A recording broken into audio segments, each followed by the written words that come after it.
Então vamos dar sequência ao nosso curso e dando sequência aqui à nossa aula de termodinâmica, nós falaremos agora sobre a primeira lei da termodinâmica. E a primeira lei da termodinâmica, o que ela estabelece? Bom, a gente já falou, né? Nós já falamos aqui da energia interna, né? Que é uma variável extensiva, né? Então, dado um sistema, esse sistema tem uma certa energia interna, que, como nós já vimos, é uma variável extensiva. E imagine que eu tenho aqui um sistema, né? E esse sistema tem uma certa energia interna, né? Vou colocar, em vez de representar dessa forma, eu vou representar o sistema da seguinte maneira. Ele retangular fica mais simples, né? Então vou colocar aqui, vamos dizer que esse sistema aqui, ele é na verdade isolado aqui, né? Então, imagina que eu posso também separar aqui por uma parede qualquer, diabática, classe C.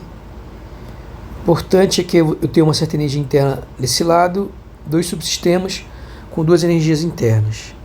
Então, isso significa que a energia interna total é a soma, né, das energias internas dos subsistemas.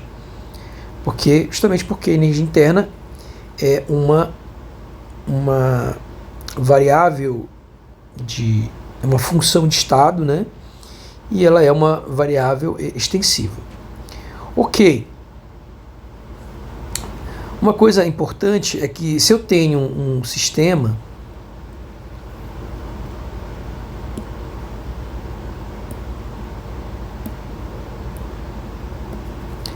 e digamos que esse sistema tem uma certa, vou colocar aqui, digamos que esse sistema possui uma certa energia, U1.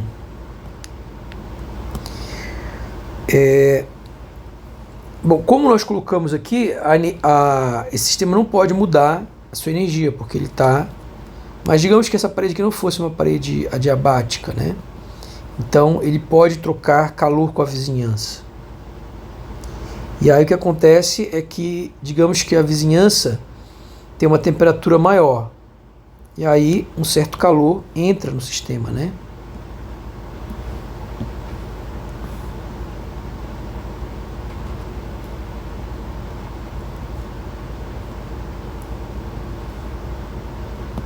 Então um certo calor aqui vai entrar no sistema. Então o que acontece é que ao entrar esse calor no sistema, a energia do sistema ela aumenta, né? Então ao entrar um certo calor aqui no sistema, digamos que entrou aqui entrou uma certa quantidade de calor aqui. Então esse sistema ele vai ficar com uma energia interna maior agora, né? A energia interna, nesse caso, ela vai ser a energia, vou colocar assim, a variação de energia interna, que é a energia final mais a energia inicial, é esse calor que entrou.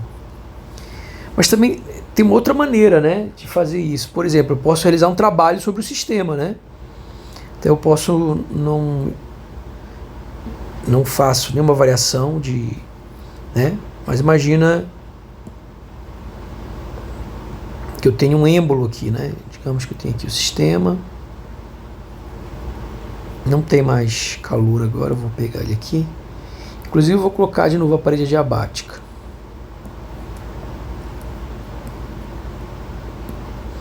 Digamos que eu tenho aqui a parede adiabática, não tem nem como trocar calor agora, porque eu vou colocar uma parede adiabática.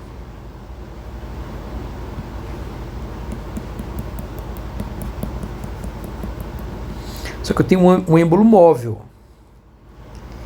Digamos que isso aqui seja um êmbolo móvel.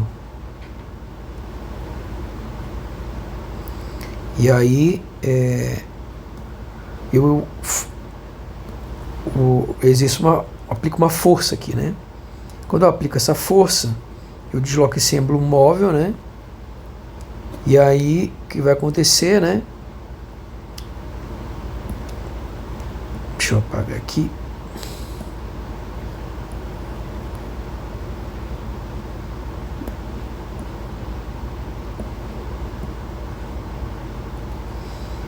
É que isso aqui vai se deslocar, né?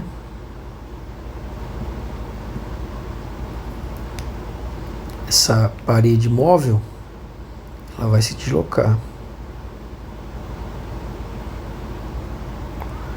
Não vai ganhar aqui. Obviamente que você vai fazer o que? Se imagina que fosse um gás aí, isso iria aumentar a agitação das moléculas, né?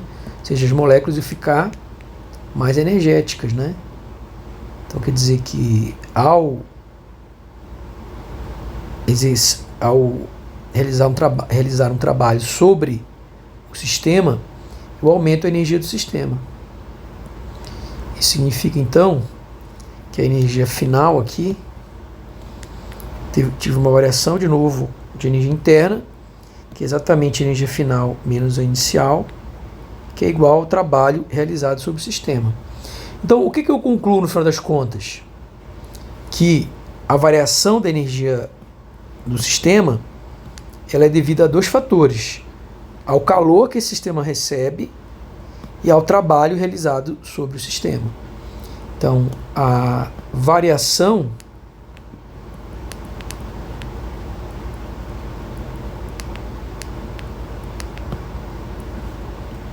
tá assim, o aumento, né? Porque a redução já sabe que é o contrário. Se perder calor, diminui. E se é o sistema que realiza trabalho sobre a vizinhança, então ele diminui a energia, né? Então, vou colocar assim, o aumento de energia interna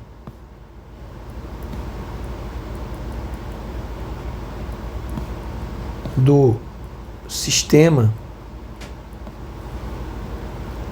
dá-se pela entrada, aumento de energia interna ΔU do sistema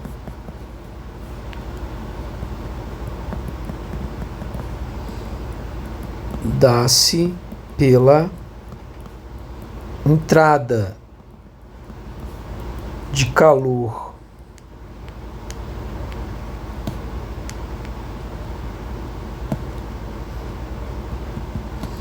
e pela realização de trabalho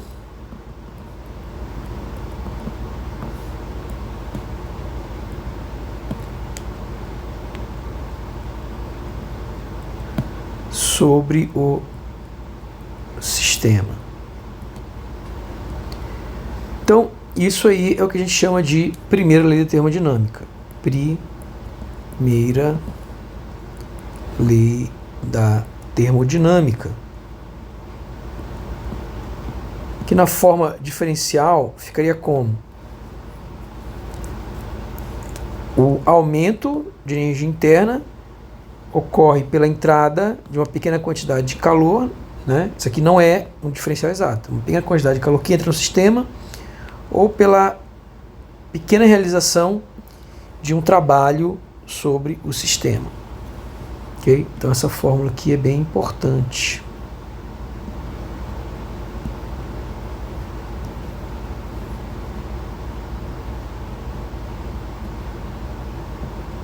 Então vamos continuar. Ok, mas só a primeira lei não dá para a gente concluir nada, né? A gente vai precisar também da segunda lei da termodinâmica.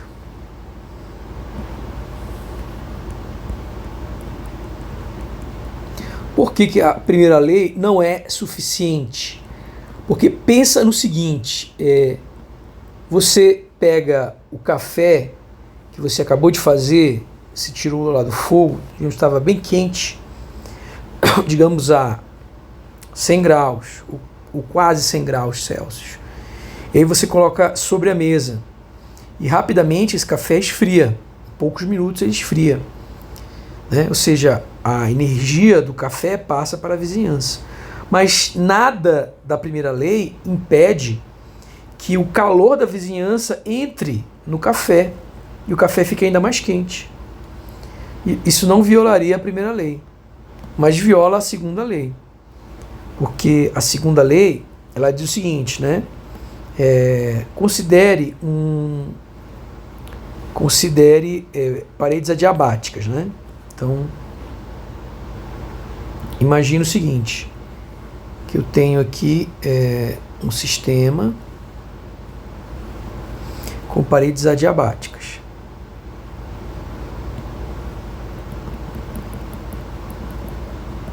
Então, um sistema aqui isolado, né? Então, isso daqui são paredes adiabáticas. Vamos pensar no exemplo do café, né? Então, isso aqui é o meu café e aqui é a vizinhança, né? Ok?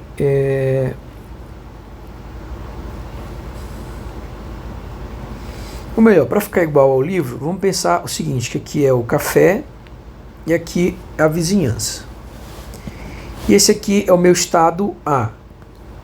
Só que aí eu posso caminhar em direção a um estado B, né? Então vamos pensar aqui, ó. Eu posso simplesmente caminhar em direção a um estado B. Eu queria copiar isso daqui, não isso aqui.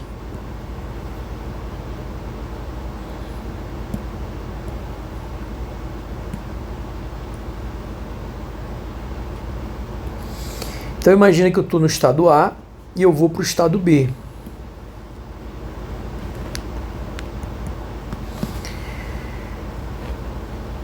Obviamente que nesse caso aqui, entre o café e o meio externo, pode ocorrer o fluxo de calor, né? Ou seja, a fronteira entre eles é uma fronteira diatérmica, né? Então, no caso aqui, o café ele vai ter uma temperatura maior, né? Então significa que eu vou ter um fluxo de calor indo do café para a vizinhança, mas nunca da vizinhança para o café. E o que vai, como a gente vai ver depois, o que vai garantir isso daí é que se eu tenho um meio que se eu tenho um processo reversível, um processo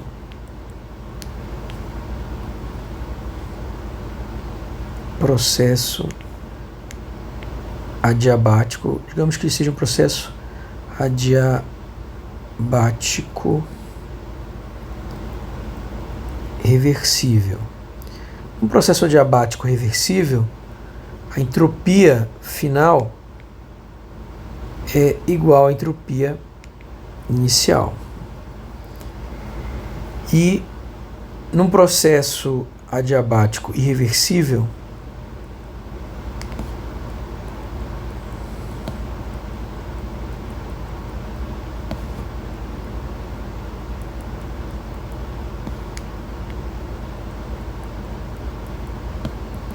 a entropia final ela vai ser maior.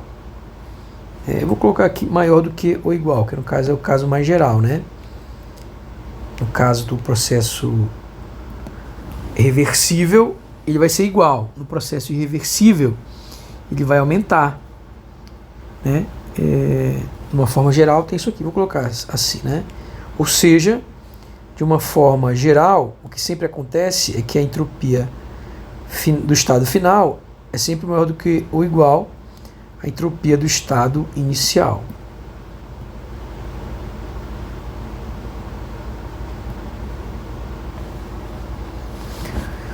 Ok? E é fácil ver que isso acontece, né? Aqui o café tem uma temperatura T1, né? Então aqui, deixa eu trocar aqui a cor. Então aqui o café que eu chamei de 1, ele vai ter aí uma temperatura T1. E aqui fora eu tenho uma temperatura T2. E aí eu tenho um certo calor que vai do 1 para o 2, né? Lembrando que a temperatura T1 do café aqui é maior, né, que a temperatura T2 da vizinhança. Ao final, eles vão atingir uma mesma temperatura de equilíbrio, né? Então, vamos ver o que acontece nesse caso, né? Então, como está saindo calor do 1, a variação de entropia do café, variação de entropia do café. Então nós já vimos no curso de Física 2, né? Tive um curso de termodinâmica. Nós já vimos que a entropia, a variação de entropia no café, o que é? É menos esse calor que saiu, né, sobre a temperatura do café, né? E quem é a variação de entropia da vizinhança?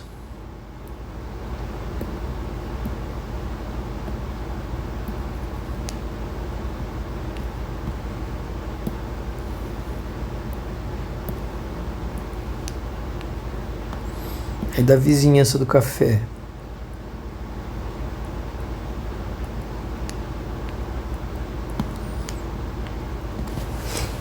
Aí ela recebe calor, então aqui é positivo, né? Estou considerando aqui a quantidade absoluta, né? Então a mesma quantidade que um perde de calor, o outro ganha. Por isso que só que quem perde é negativo, quem ganha é positivo. E a temperatura agora é 2, né? Então essa que a gente já viu, né? Na termodinâmica nós provamos que isso, a variação de entropia é o calor cedido ou recebido por um meio, por um sistema, dividido pela sua temperatura, né? Então, significa que a variação total, vou colocar aqui como delta, né?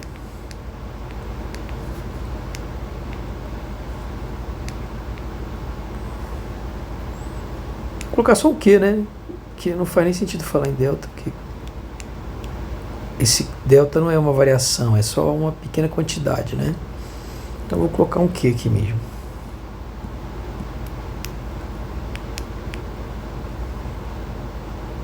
Ok, então a variação total de entropia nesse sistema é a variação de entropia do café mais a variação de entropia, né? Lembrando que a entropia ela é aditiva, né? Então isso implica que a variação da entropia ela vai ser menos o módulo do calor cedido pelo café para a vizinhança sobre a temperatura do café inicial, né? Mais o módulo do calor recebido pela vizinhança pela temperatura da vizinhança.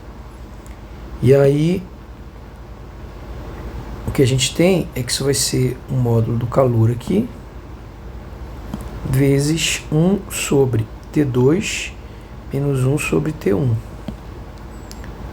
Ok, mas T, então para por aqui. Só que outra coisa que a gente tem é que o T1 é maior do que T2. Se um número, né, e tudo aqui positivo, né? Então se o número T1 é maior do que T2, então 1 sobre T1 é menor do que 1 sobre T2, né? Imagina que é 10 aqui é, desculpa, 1000 e aqui é 10.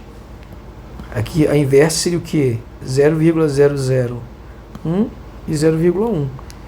Então troca, né? Quem era o menor fica o maior, quem é o maior fica o menor quando eu inverto. Então daqui eu concluo, se eu passo aqui para o outro lado, é que 1 sobre T2 menos 1 sobre T1 é maior do que 0. Então isso aí implica que ΔS é, ó, isso aqui é positivo, isso aqui é maior do que 0. Então, obrigatoriamente, vezes 1 sobre T2 menos 1 sobre T1 é maior do que 0. Então, isso é... na pior das hipóteses pode ser iguais, né? Então seria maior do que o igual. Né? Vou colocar aqui para ficar mais geral. Então a gente conclui isso daqui. Então, no caso geral, isso implica que o SB é maior do que ou igual a SA. No caso, é maior mesmo, né? Considerar aí um processo irreversível, né? Ok? Então, essa daí é a segunda lei, né? Ou seja, a entropia num processo, a variação, né? Então, resumindo tudo, nem deveria colocar isso aqui, né? A conclusão final, na verdade, é o que? Por fim, a conclusão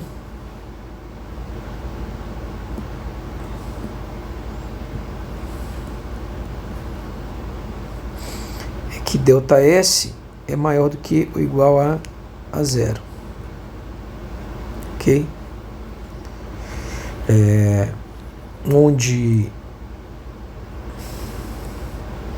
ΔS igual a 0, processo reversível,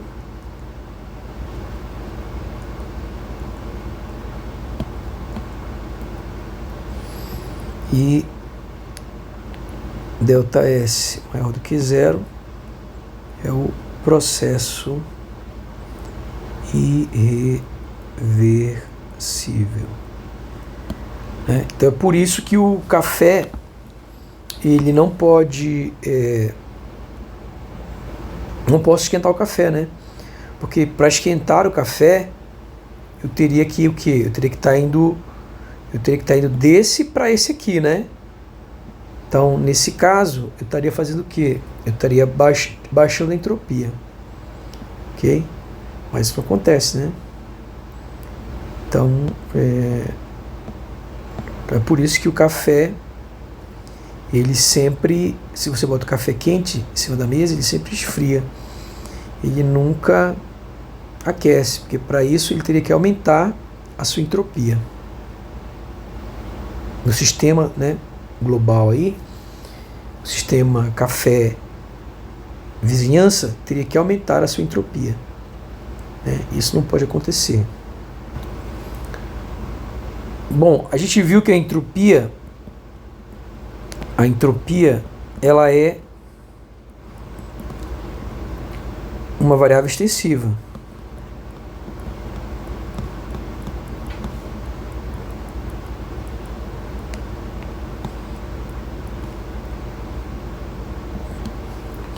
Bom, uma consequência dela ser uma variável extensiva é que ela é aditiva, né? Então, se eu tenho aqui um sistema onde eu tenho duas partes, S1 e S2, a entropia total é S1 mais S2, né? Então, isso tem a ver com ser extensiva, mas eu nem vou colocar aqui, porque essa propriedade aqui, que estão relacionadas, né, a gente vai chamar de a entropia é aditiva, né? É aditiva. Agora, a gente também pode falar que ela é extensiva porque se eu tenho L sistemas, né, a entropia de eu juntar L sistemas, vai ser a soma desses L sistemas. Então vai ser L vezes a entropia, né? A entropia de cada sistema. Então imagine que eu tenho um sistema aqui. O que caracteriza o equilíbrio? Nós vemos que é o Vn, né? E aí, o que é a entropia nesse caso? A entropia é uma função de UVn. Agora, o que acontece se eu colar vários sistemas desse aqui?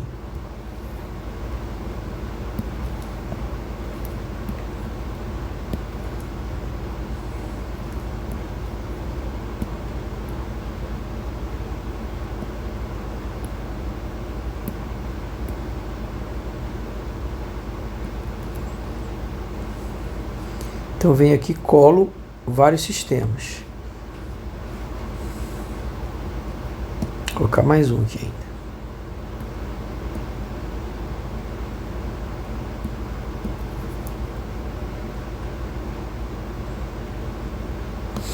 Então eu vou ter aqui o 1 V1 N1, o 2 V2 N2, 3 V3 N3, até aqui L,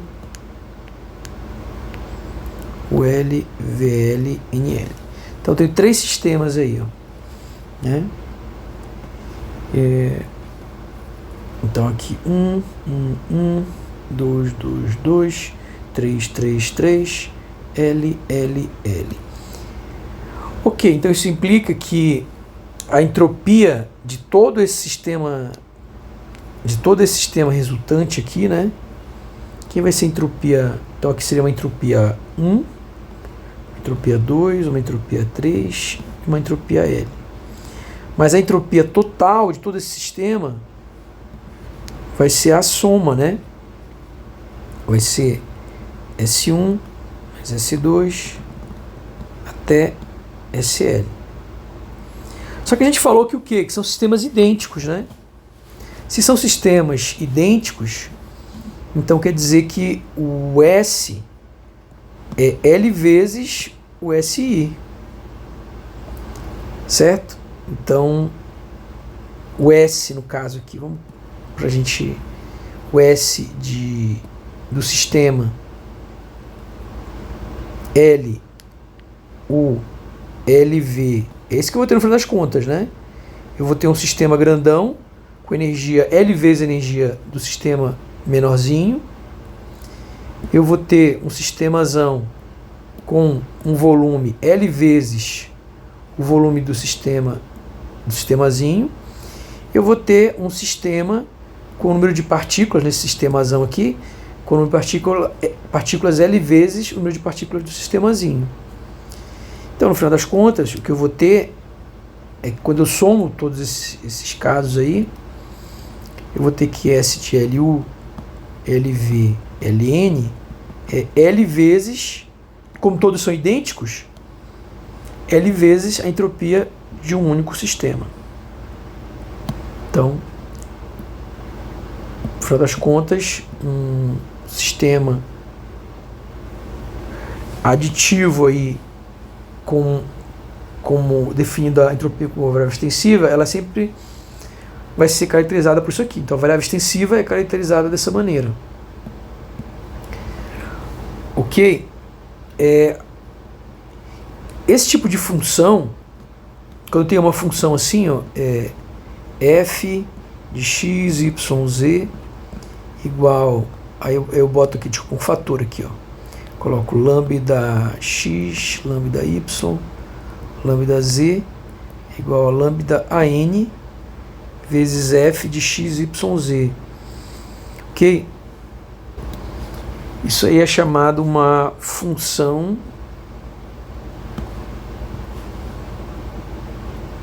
homogênea de grau n. Isso aqui é da matemática, né? Então quer dizer que a entropia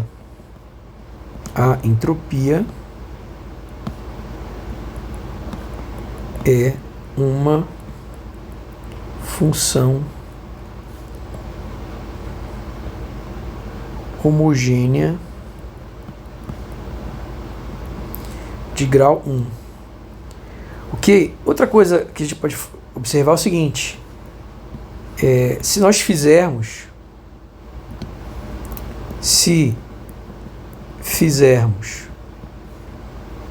L igual a 1 sobre N, onde N é o número de partículas do sistema,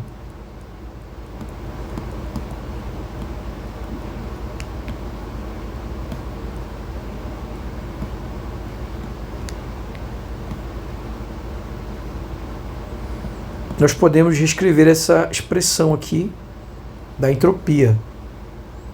Como é que a gente pode reescrever?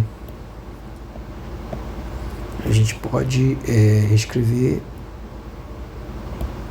Então, vou colocar aqui. Então,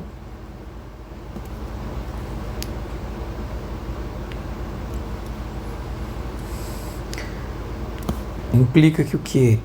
S de U sobre N, V sobre N, N sobre N é igual a L de igual, desculpa, aqui é 1 sobre N, né? U, V,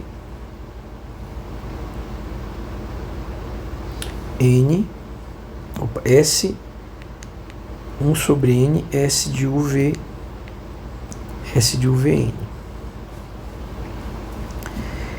Isso daqui, a entropia dividida pelo número de partículas, é o que a gente vai chamar de entropia por partícula. Então,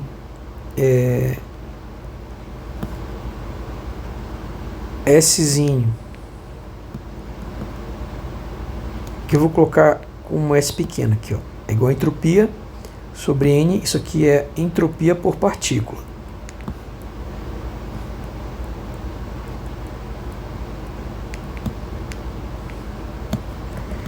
A gente vai também definir e a entropia por partícula, ela não vai depender do número de partículas, porque se ela é por partícula, então isso implica que ela só depende do que? Depois eu coloco, porque eu não defini ainda, né? E a gente tem também o que mais? Vzinho, que é Vzão sobre N, que é o volume por partícula, é o volume ocupado por cada partícula.